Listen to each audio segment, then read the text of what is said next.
Mzee mtakatifu kweli na asili ya utakatifu wote, tunakuomba utakase matoleo haya kwa baraka ya Roho yageuke kuwa kwetu sisi mwili na damu ya Bwana wetu Yesu Kristo. Yeye siku ile alipotolewa akikubali mateso yake, alitwaa mkate, akashukuru, akaumega, akawapa wafuasi wake akisema, twaeni na kuleni wote, kwani hii ni mwili wangu utakaotolewa kwa ajili yenu.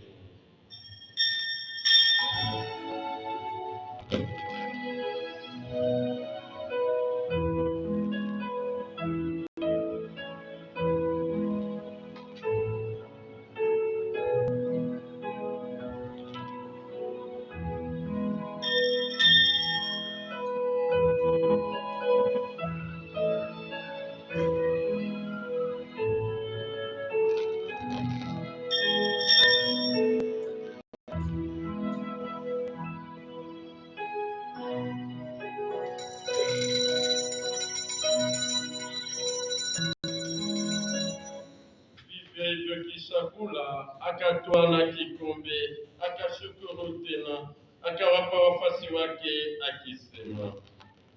twaeni na kunyweni wote, kwani hiki ni kikombe cha damu yangu, ya agano jipya na la milele, itakayo